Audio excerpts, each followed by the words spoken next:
Good evening, everyone.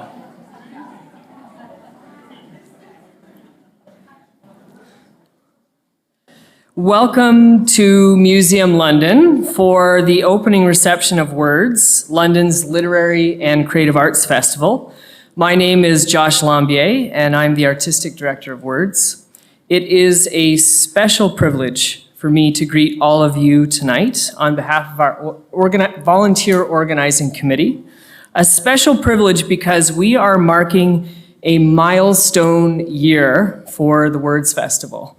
It is our 10th anniversary celebration here at the museum.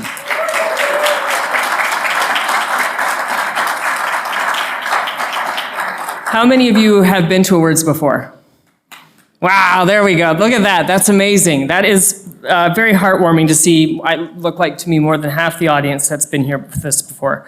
I am heartwarmed to see so many people gathering together this evening in this very brilliant space, the center at the Forks, with the best view of the river out the window beside us. Museum London offers a gathering place at the Forks of Dashkanzibi, or Antler River, also known as the Thames, a site of regional identity and Indigenous history, a site to consider how art, creativity, and big thinking can reimagine a more equitable world. Words takes place on the traditional lands of the Anishinaabeg, Haudenosaunee, Lenape, and Chinookan peoples. This land is home to diverse Indigenous peoples whom we recognize as contemporary stewards of the land and water and as vital contributors to the Words Festival community. As I was preparing my remarks tonight, I found it, to be frank, very moving to reflect back on the patchwork of community organizing, collaboration, and artistic expression that has been woven together to form the collective quilt of this festival of ours. So allow me, indulge me for a moment to honor that careful work, the sewing, stitching, and knitting that has handcrafted this unique, community-engaged festival in London, Ontario. Words emerged in the afterglow of a big moment for Southwestern Ontario arts and culture in 2013. Can anybody recall 2013, what happened? It was the bestowal of the Nobel Prize in Literature to Alice Munro, our consummate master. Yes, absolutely. Our consummate master of the short story who celebrated her 92nd birthday this past July. At Western University, where Alice was a student, as you probably know, plans were afoot to establish a new Alice Munro Chair in Creativity, which is now held by Sheila Hetty, whom you will all have a chance to meet when you come to Western's campus on Tuesday, when she's going to be in conversation with one of our faculty members, Kate Stanley. We want you all to come back to Western Campus and join us for events. So that's going to be coming up. Community organizers downtown began to conceive of a festival to celebrate the outstanding history of artists and writers who have a meaningful connection to the region, while looking ahead to inspire a new generation of artists in our community. Southwestern Ontario, or SOWESTO, to invoke the name that artist Greg Curneau and writer James Rainey gave to the region in the 1960s, has a long history of nurturing Canada's brightest thinkers and writers, such as Don Mackay, who is here with us tonight, and you'll hear from very soon, or Emma Donoghue, who you will hear from when you come back to the museum this coming Thursday to celebrate the launch of Western's new Creative Arts and Production program. And you're going to hear a lot more about that when you come back to the museum. Though I never got a chance to meet the great James Rainey, our Rainey Memorial Lecture has brought to town Canadian creative luminaries like composer John Beckwith and literary icon Stan Dragland, both of who sadly passed away this past year or so. The Rainey Memorial Lecture this year is actually a performance. It's a performance that's going to be curated by soprano Katie Clark and will feature that collaboration between Beckwith and Rainey, the Beckwith-Rainey connection. And that's going to be also in with the London Pro Musica Choir. So I recommend everybody come to see that. We also recently lost the Honorable James K. Bartleman, who received the 2019 Words Lifetime Achievement Award.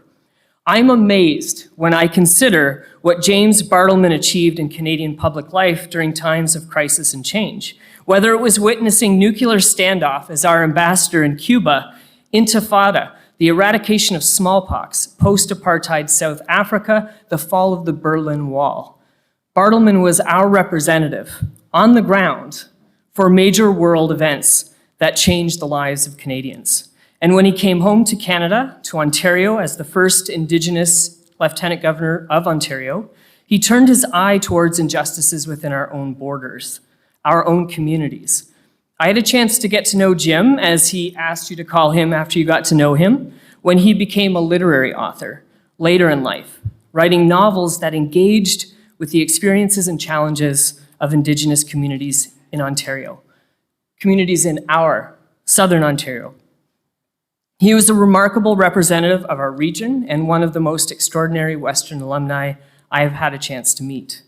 Words has also given me a chance to work with folks like Dan and Mary Lou Smoke, also honorary degree holders of Western, hosts of Canada's longest running Indigenous campus radio show, which we all affectionately know as Smoke Signals.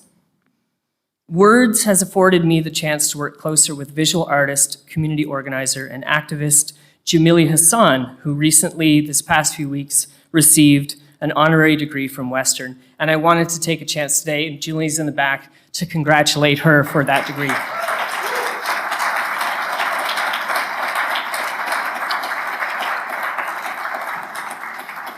I recall these organizational and personal stories of Words not simply for the sake of affectionate pause-taking on a 10th anniversary, and that, of course, is a very important thing to do on an occasion like this. I do so because they serve to remind us that without a festival like Words, a festival that celebrates our literary and artistic life in London, we would be at a loss for words. Let me say that again. Without Words and what it represents to our shared cultural life, we would be at a loss for words. We would be at a loss for words that help us make sense of transformational times, times of crisis and change. I imagine all of us have used the word unprecedented to describe the overlapping crises of our moment, including the experience of global pandemic, protests for racial justice, the outbreak of war in Europe, and now in the Middle East, and the ongoing disasters associated with climate change. And yet the word unprecedented feels entirely insufficient. We need the help of our artists, authors, and creative thinkers. How do we begin to address the crises of our moment with creativity and care? This is the prevailing theme of Words on our 10th anniversary. But in fact, it's been the prevailing theme of Words since its beginning. During a time of crisis and change, our creative communities are leading conversations on the lessons we have learned from recent social movements for racial and climate justice. The pandemic brought into focus the importance of the arts for our social well-being, now more than ever. Tonight, we'll begin the Words Festival weekend in fine style. We'll start with our amazing host, Janice Zolf, who will be in conversation with best-selling author and Globe and Mail health columnist André Picard. Then I will return to the stage, but I'm bringing with me 4 of our feature authors and artists, including Larry Towell, Don Mackay, Jane Monroe, and Marlene Kreitz. Finally, we'll have a chance, an opportunity to mix and mingle and celebrate these 10 years together. Before I turn things to Janice, I would like to recognize the generous support of the Ontario Arts Council, the London Arts Council, and the Community Arts Investment Program, and the Faculty of Arts and Humanities, supporters who allowed us to keep this festival largely free during and after the pandemic. Let me say that again, largely free.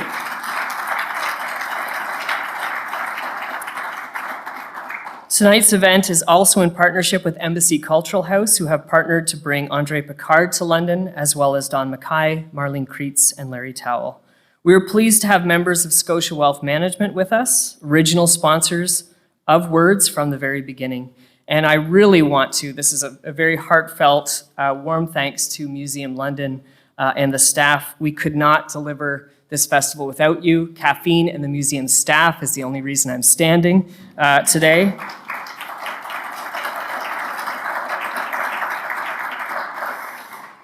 So, I would like to welcome filmmaker and arts journalist Janice Zolf, who has been the host of our opening night for the last 10 years. Janice's Words interviews include Omar El-Akkad last year, Vincent Lam our first year, Emma Donahue, Lyndon McIntyre, Jesse Thistle during the pandemic from home. I think it might have been just after surgery too, so my goodness, and Ian Brown.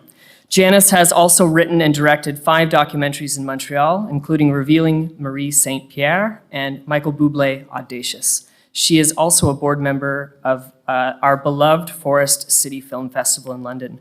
We're thrilled to have you back with us, Janice, to talk to André Picard. Please welcome Janice Zolf.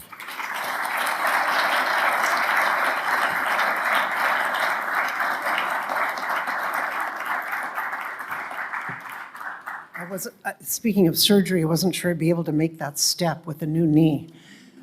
First of all, community, creativity, and culture. Josh, we couldn't have brought all those 3 things together over the last 10 years without you. You have done so much for this community, and Words exist because of you, and I know there's a great team as well, but your passion and the heart and soul that you put into this wonderful festival is beyond words.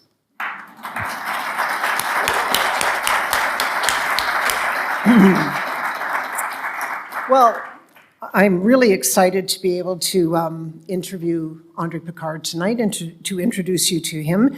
You know him as a health reporter and columnist for the Globe and Mail, where he's been a staff writer since 1987.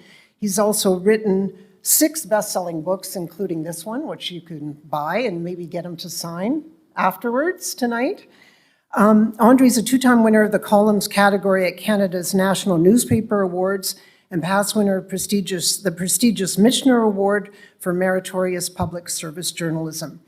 He was named Canada's first public health hero by the Canadian Public Health Association and a champion of mental health by the Canadian Alliance on Mental Illness. He received the Queen Elizabeth II Diamond Jubilee Medal for his dedication to improving healthcare.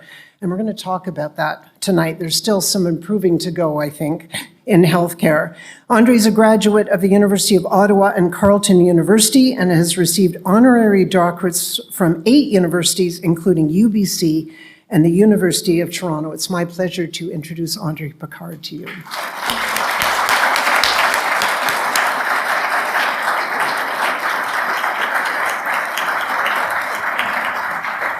Well, welcome, André.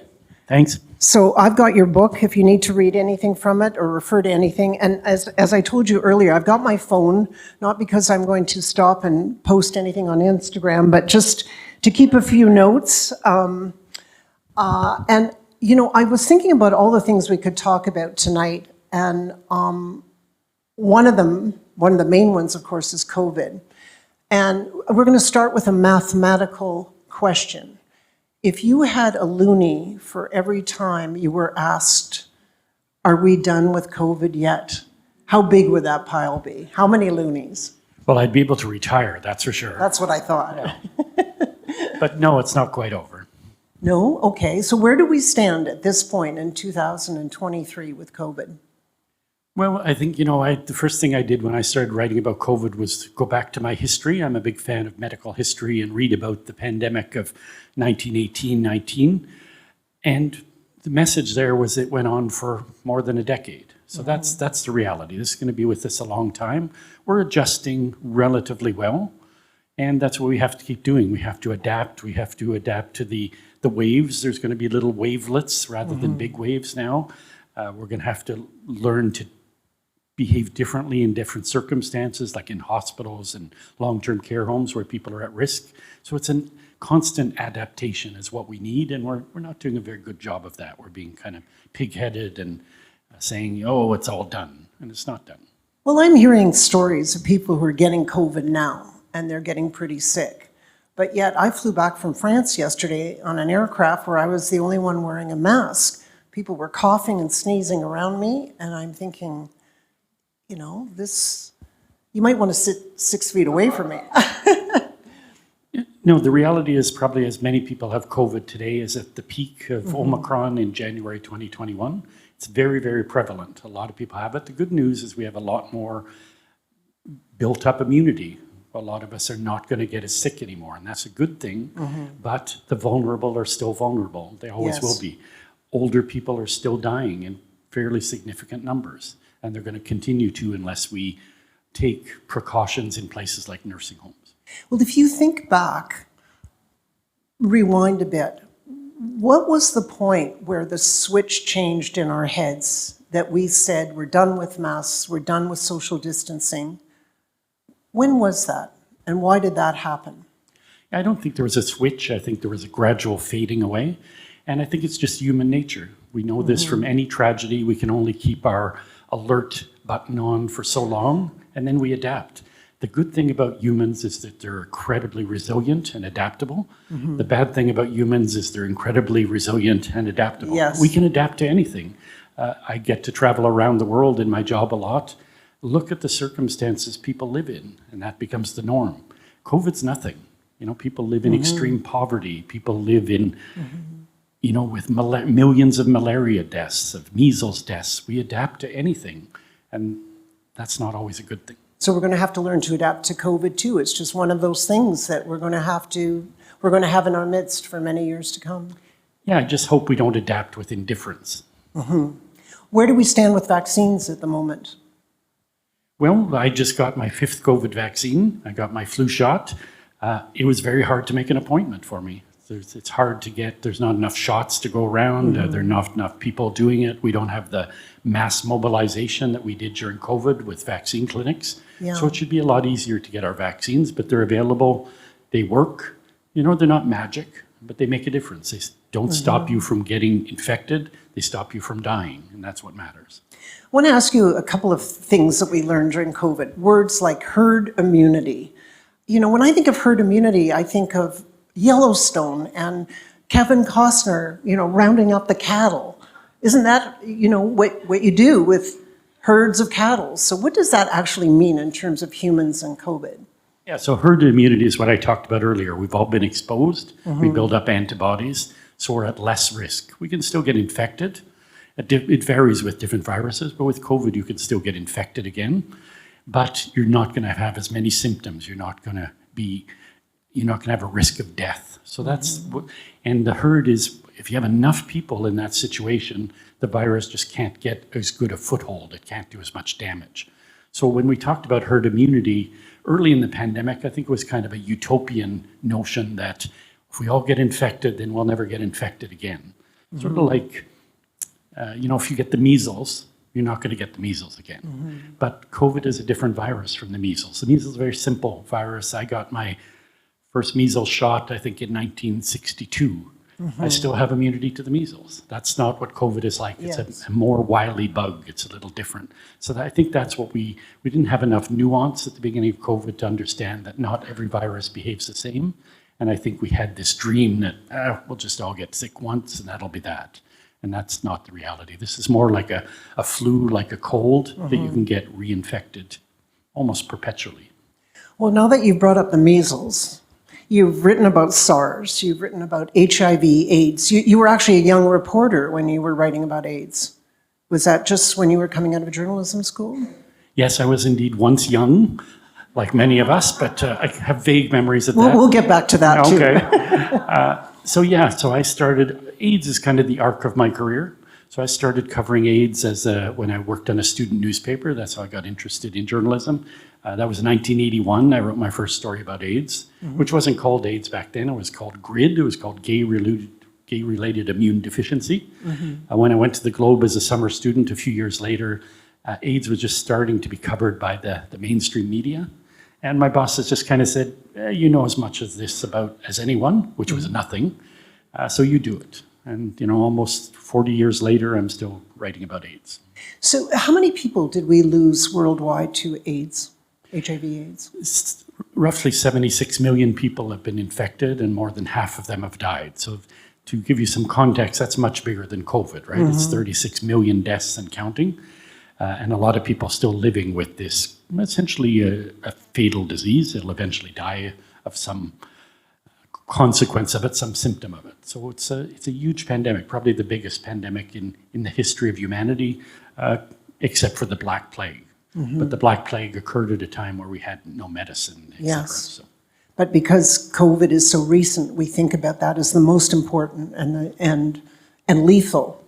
yeah, and it's a little different. You have to engage in certain acts to be infected with HIV. So it's a little different than COVID, where you can just get it being in a room. You don't have Yes. to get down and dirty to get COVID. So it's a little bit different. But you know, the COVID numbers are not insignificant. Officially, about 7 million deaths.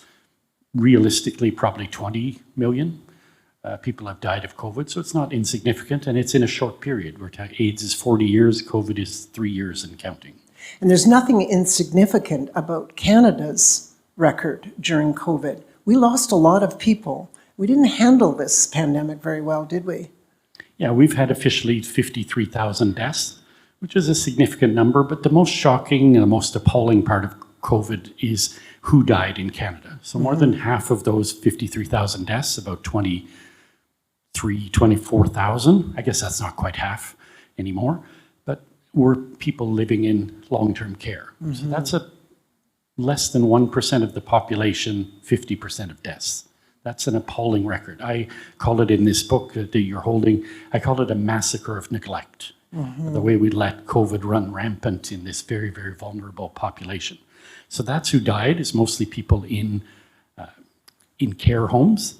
And then the rest of the people who died, almost everyone who's died of COVID in Canada is over the age of 65.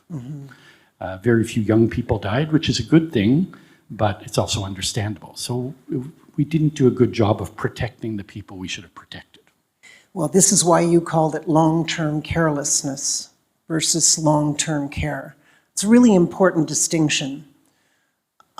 How did you, well, first of all, you actually predicted this would happen in long-term care homes when we first heard about COVID, and nobody listened to you, but you were already talking about the danger. This is before March 2020.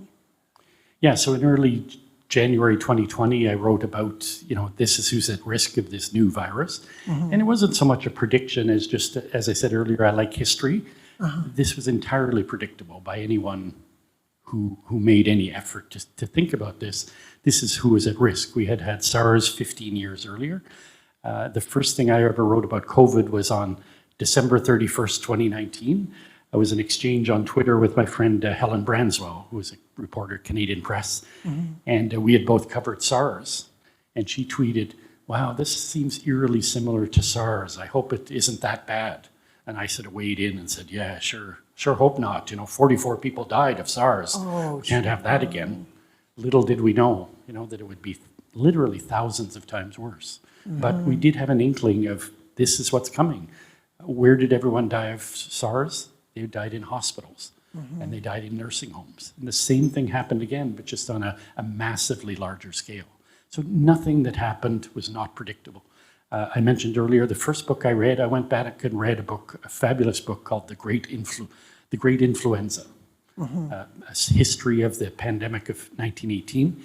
Everything that happened in that period repeated itself during COVID, but at a much more accelerated rate, because we just live in a world that moves faster, that, you know, planes, you were in Paris yesterday, viruses can move instantly in the world. They couldn't, in 1918, we had to wait for the troops to come back from war, for the bugs to spread. We didn't have to wait for them to come on a ship this time. It came by plane. My grandmother died in that epidemic in 1918. Well, 60,000 Canadians died. It was until now the largest pandemic in modern times.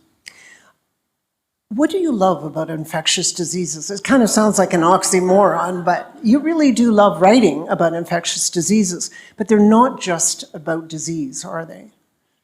Yeah, that's what I don't write about medicine. I write about healthcare writ large. So I like that infectious diseases touch on every part of society that matters: politics, health, social interactions. Everything imaginable is affected by the spread of pathogens. Viruses, bacteria, fungi are really popular now because of TV shows, but there's all protozoa.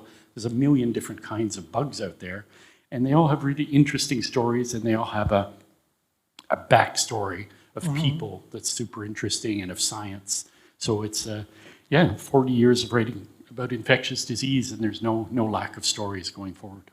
But I think that brings me around to why we're all here to hear you speak tonight, because you were the voice of reason and you engendered trust when you covered COVID in the Globe and Mail. Am I right? When 2020 happened, March 2020, when none of us knew what was going on. I mean, I know I went to the Globe to read you, to hear what you had to say, because in a very succinct, easy to understand way, you didn't just write the statistics, which of course scared all of us, but you talked about what it meant in simple terms. Where do you see your role as a reporter in this area? Well, I see my role as that, as sort of telling stories, making the information digestible. Mm-hmm. And I think that's an important thing to do. You know, early in the pandemic, I did many CBC radio interviews, and I think it was Matt Galloway who said, you know, how did you learn about COVID so quickly? And I said, well, I've been studying this for 40 years. Yes. I didn't learn anything quickly. I'm a slow learner. But, you know, it's the same thing. It's a repetition. And if you know your history, if you know a little bit basic biology, you know a little bit about human behavior, it was pretty easy to predict what was going to happen, for better or worse. But when you come back to the statistics question, I think data is really important, but I think we kind of had, especially early in COVID, we kind of had a lot of data porn, you know, like there are 5 more people infected today and 100 tomorrow. And I was always encouraging my bosses we got to dial that down, because numbers become meaningless pretty quickly. We have to write about people. We have to write about who's infected and where and why. It always has to come back to people. You're a journalist, you know that every good story has those elements, has a person, has data, and it has something actionable. To me, that's the key to a good story, is there has to be a policy issue that people can identify with and say, oh, I can do something about this with this information. And that's what I tried to write in COVID, is I'm going to give you information that you can act on and hopefully help you understand what's going on around you. Because that's ultimately what people want. They want to know, what the hell's going on in my world? And the world was consumed by COVID. So that's a little bit of what I tried to do. And many, many other journalists around the world were doing the same thing, and many of them better than me. But do you have that on your computer at work? What the hell's going on? And that's the question I have to answer for my readers? You know, actually what I have on my computer is a quote from Albert Einstein that says, make everything as simple as possible, but not simpler. That's my motto. I love that. And go back again to what you said, your bosses, you convinced them to dial it down a bit. I would love to have been in that meeting room. So they were trying to get you to ramp it up in terms of, not ramp it up, but give the numbers. I have to say my bosses give me a pretty long leash. I can pretty well do what I want. But it was more like, you know, the first weeks of the pandemic, we had these big charts on the front page of numbers. Yes. With, you know, here's those infographics that scared me. And I was like, you know, that means nothing right now, because it's just going to, soon it's going to look flat, and that's going to be deceiving too, because it's only going to be 5,000 a day, but it's going to be flat. Right? So I said, we got to get out of that early, because we're just going to dig ourselves into a hole. So it wasn't so much about what I was writing, but how we presented data I thought was important. But there were often times where you had to be critical of politicians. How did you manage to navigate those waters? Because you had to be critical of health officials as well. Yeah, I think, you know, that's our bread and butter. I'm a columnist, so you are critical, but I don't know, I just try to be fair. I think I'm lucky politicians will talk to me. I have really easy access to whoever I want because of what I do, because I don't tend to quote people, so they have some safety in talking to me. But I appreciate that most politicians will respect what I do. They don't agree with it necessarily, but they'll say, listen, I understand why you do it, you're fair. I don't take cheap shots, I don't, you know, talk about people's personalities or what they look like. I keep it to the business. And if you keep it to the business and you're fair, I think everybody will give you the time of day. I think that's really important for the audience too, because if you take cheap shots, eventually it comes back to haunt you, doesn't it? Yeah, absolutely. Yeah. And it's not useful information. It's always, to me, what can the public do with this? Why am I criticizing the Public Health Agency of Canada for their poor communication? Because I want better communication so people can keep themselves safe. It's not because I don't like the people who work there. They're all fine people. But the system was not working. The system isn't working still, and I know we have a long way to go. One of the things you bring up in your book is the Uberization of nurses. It's such an interesting word. What do you mean by that? Just making people gig workers. So we have, especially in this province, in Ontario, and in Quebec next door, just this epidemic of use of nursing agencies now. So we have severe labor shortages in healthcare. That's the number one issue in healthcare today, is lack of staff to care for people. And it's going to get worse. But what is the solution? The easy solution has been, let's hire these agencies, pay them astronomical amounts of money, and then we'll get staff to fill in. But it's a mug's game. It's just not sustainable. So that's why I'm critical of it. It's great for today, but is it going to work in 6 months? Absolutely not. So we have to deal with this is what I'm always writing about. We have to deal with fundamental issues and not just have constant Band-Aids. That's what our system is kind of held together by Band-Aids. And what COVID did is expose a lot of these problems. It just brought them into the, shone this really harsh light on what we knew was already a problem, and the problems multiplied. So staffing being the number one issue, elder care being a big one, emergency rooms. Every single issue we have today existed before COVID, but COVID just made it so much worse. Elder care. Let's get back to seniors. This is a very important topic for you. We're all moving in that direction. And if we're not there, we're looking at being caregivers for our parents or some member of our family. What are we going to do about that? First of all, where have we gone wrong with elder care? Well, let me be unjournalistic and say where we've gone right first. Okay. So where we've gone right is we have an aging population, right? So we have, and the alternative is much worse. The alternative is us dying young, which we did for a long time. So I think the fundamental thing we have to do first, and I talk about this a lot in the book, is change our attitude. Aging is not a catastrophe. It's actually, it's a great triumph of science and of social policy that we live. Average age in Canada now is 83. If you live to 65 today, you can expect to live 27 more years on average. On average. So 92 is the norm. Some people die young, and that skews the statistics, but once you get to 65, you still have a long life ahead of you. Most people over 65 are in really good health. Even, I know a lot of, one of the benefits of my job is I get to talk to a lot of older people, even older than me. I know a lot of 90-year-olds, 100-year-olds, and they're out, what are they doing? They're out playing pickleball, they're sailing, they're swimming. The vast majority of people are very healthy, and we forget that. So that's the great thing.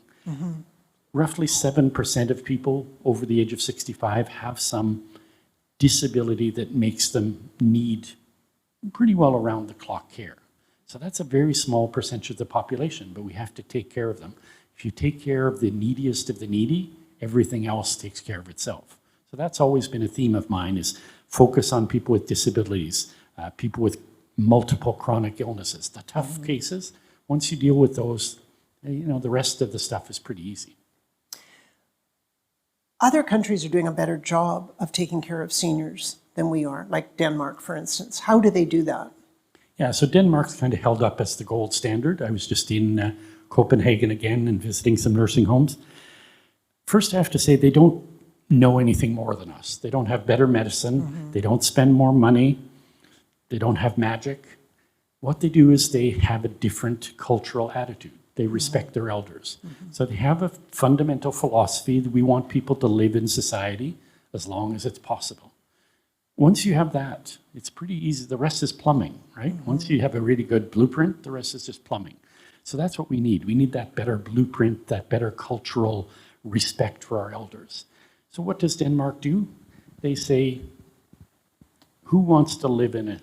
Well, let's ask the audience. Who wants to live in a long-term care home with 300 other people?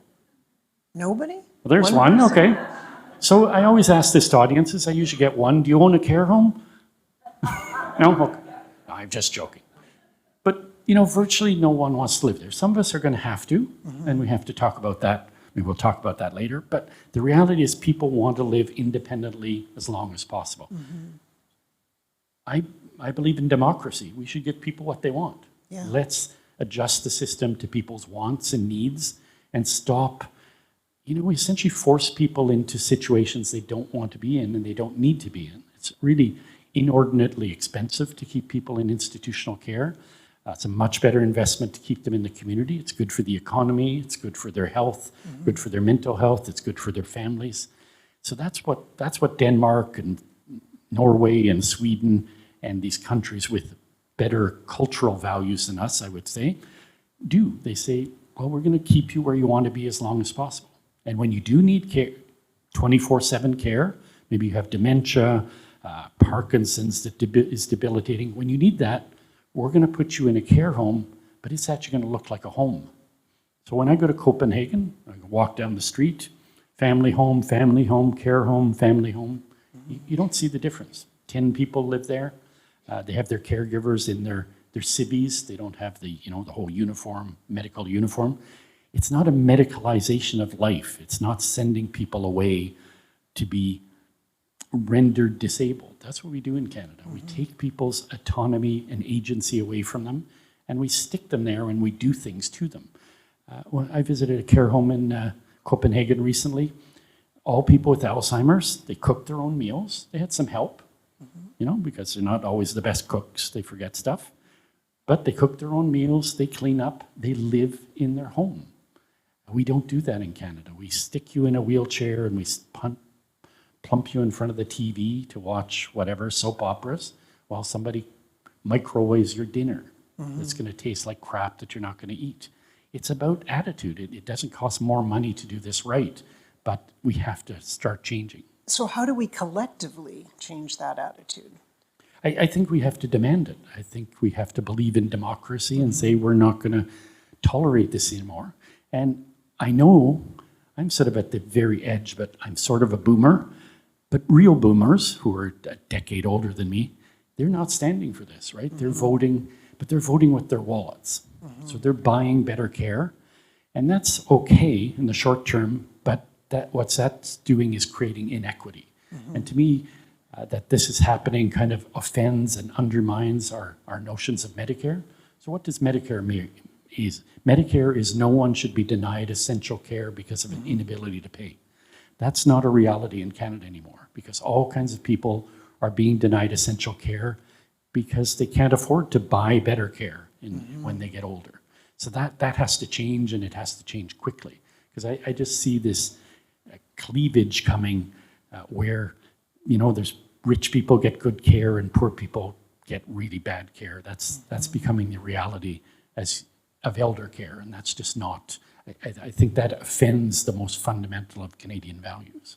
Is part of the problem privatizing seniors' homes so that they're for profit and shareholders are getting paid a lot of money? I think there's a lot of rhetoric around privatization. In Canada, you just have to say the word private and it shuts down any discussion. My answer to that is that ownership matters, but it's not the big thing. There are private care homes all around the world that deliver good care, including in Canada. But it's not just about the ownership. It's about what the expectations, what are the demands we put on it. This can all be regulated. So to me, ownership matters a little bit. People will say, death rates were much higher in private homes in Canada. There's some truth to that, but the reality is most private homes are older. They have multiple rooms. So there's reasons the death rate was higher. The highest death rate in COVID in elder care by far was in Quebec, which has virtually no private homes. So it's not a simple, it's often put out as a simplistic solution, as a simple solution, but it's actually a simplistic one. So yeah, ownership matters a little bit, but other things matter much more. Well, you mentioned Quebec, where 31 people died in this CHSLD, is that what it's called? CHSLD, yeah. 31 people died before the government even announced this in the beginning of the pandemic. And that was kind of, I guess, when it became, well, what was that, March 2020? Yeah. Okay. So how did Quebec react to that, and what happened after that? Yeah, so the first chapter of my book is about that. It's a home called Héron, and it was a private home. It's unusual in Quebec. But it was a home where, essentially a lot of people died. The staff abandoned the place. The staff was overwhelmed. And the public health officials essentially showed up at this home one night, and there was nobody. The lights were on, but nobody was home. So with all these residents, they'd been abandoned. They were sort of wallowing in their feces. They were starving. Some people actually died of starvation and dehydration. And this is in Canada in 2020. This is unconscionable. But that was the reality. And that, I think, was really a shock. This was a huge scandal in Quebec and across Canada. And I think Quebec to its credit, did some really dramatic things. They doubled the pay of healthcare, of personal support workers, so the people who do the really heavy lifting in homes. They doubled the number of staff. They trained 50,000 people. They doubled wages.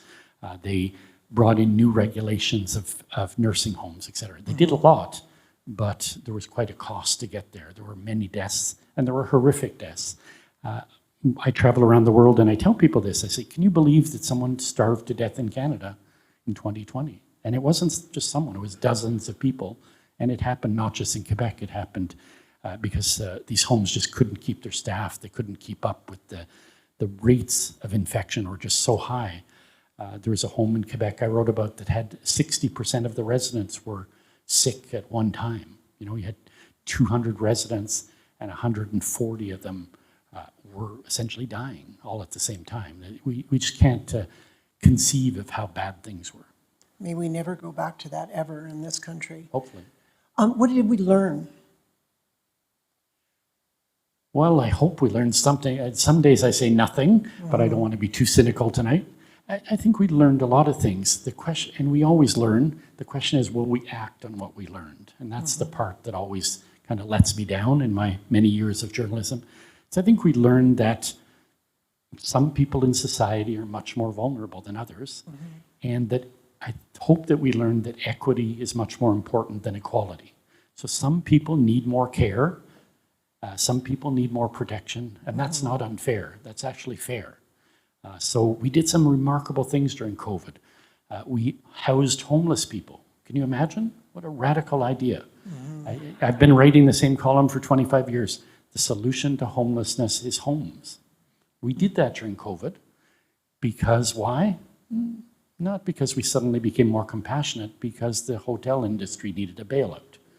When COVID slowed down, we booted them out again. Go live on the streets. People, we need our overpriced hotels again. We had some solutions and we abandoned them. So we learned a lot of things, but I'm not sure we kept our learnings and we've continued them. Well, just today you wrote about the libraries. And in the Globe today, it was you posted it on Twitter earlier this week. Libraries had a resurgence during the pandemic, and an important one, and they fulfilled a very important function.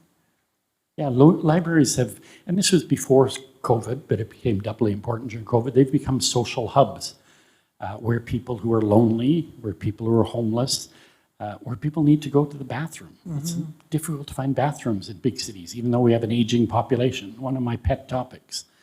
People are kept in their homes because of an inability because there's no place to go, quite literally. Libraries are really important for that. During COVID, libraries set up food banks. They put portable toilets outside their buildings. Nobody else did that. They distributed menstrual products. They gave kids laptops so they could go to school, kids who couldn't afford them. They did all these really smart social things. And our libraries across Canada are doing remarkable things. And we actually have really beautiful libraries in Canada. It's one of the few places we've invested in social infrastructure that doesn't look Stalinist. We love our gray block buildings. Yes. But if anybody has been to the Calgary Library, the Halifax Library, we have beautiful, the new Edmonton Library. There's really remarkable facilities. It's something, again, when I travel everywhere in the world, I always go to libraries and to independent bookstores. Those are my two stops when I'm not working. I was just at the Oslo Library. It's phenomenal. It has the best view in the whole country. And, it's a 7-story building. It's packed with people all the time. It's a social hub. What I love about the Calgary Library is it's on the tourist map of a place to go to see a beautiful architectural building in Canada. And there it is, a library that's so serviceable to everybody, from little kids to seniors. It was in the list of the top 20 things to see in the world in the New York Times last year. Oh, isn't that fantastic? Love to hear that. And there's a free train that goes there. And the train actually literally goes right through the building. It's quite fascinating architecture. Oh, I did not know that. Well, one other topic I wanted to get to tonight is family medicine. We have a problem in London with not enough doctors. Many cities have that problem. But there is a city very close to us, just an hour away, that solved the problem. Yeah, so we have a huge problem in primary care in Canada. About 6.5 million Canadians don't have a family doctor. So this is common in every town and village in Canada. And that's a fundamental problem. I believe that health system has to have a solid foundation, and that foundation has to be primary care. That's the lesson we learn from the rest of the world. And in Canada, unfortunately, our primary care system is the weakest part of the system. And that's why everything else is wobbling. That's why why are ERs full? Lack of primary care. Why are hospitals overflowing? Because ERs are overflowing. Why are there not enough places in long-term care? Because we're not doing good primary care. Everything is connected, right? So you're alluding to a column I did recently, which was about Cambridge, Ontario, not too far from here in the grand scheme of things. So a little town that started thinking about this 20 years ago. How are we going to attract and retain family doctors? They were one of the first places with a shortage. So they have a permanent recruitment officer. They have refashioned the way doctors cooperate in the city so that they don't always have to do call, so they don't have to do house calls. So they just got organized is the short version. And it's a city known, there's 7 doctors there accepting patients, if you can believe it. That's almost unheard of in the country. Now, it's not going to last, right? They're going to have the same problem as everyone else, but at least they got a leg up. They started early. But again, it's an example. It's easy to be critical. That's my job, I guess, as a columnist. But increasingly these days, I'm trying to be more hopeful, to point out solutions. The frustrating thing for me as a journalist is every problem we have in Canadian healthcare we've solved at least a dozen times. We just don't scale up our successes. We don't learn from things we do well. We just keep repeating our failures. And we have to get out of that vicious circle. We have to all the solutions are there. We just have to start implementing them. Isn't that what inquiries are for, Andre? Well, inquiries are great if you act on them. And in Canada, we don't act on them. I can't tell you how many inquiries I've covered over the years. I spent 3 years of my life following the tainted blood inquiry around the country, right? It had a profound effect because we acted on it. It fundamentally redrew our laws about drug regulation. It provided people with $5 billion in compensation. It was the greatest preventable medical disaster in Canadian history. $5 billion. That's action, right? But take the SARS inquiry, 2004. If we had done everything in the SARS inquiry, we would have had half the number of deaths of COVID, I think is a pretty safe bet to say. Really? People these days keep writing me, oh, you got to write a column saying we need a COVID inquiry. UK has a COVID inquiry. And I wrote my response to that in a column. I said, there's no point having an inquiry if we're not going to act on it. We could literally take the Naylor report, which was the 2004 COVID inquiry, and we could cross out SARS-CoV-1 and replace it with SARS-CoV-2, and we could have the same recommendations. So I could do that inquiry for you pretty quickly. But if you're not going to act on it, it's pointless. Well, Andre, we could keep going. There's many more stories in here, and from your other 5 books, which are available out here. I want to thank you so much. I know you are part of the blueprint for improving healthcare in Canada just by the fact that you're writing about it and you're writing the truth every day, and we're so grateful for that. It's one of the reasons I buy the Globe and Mail. Please tell your managing editor that.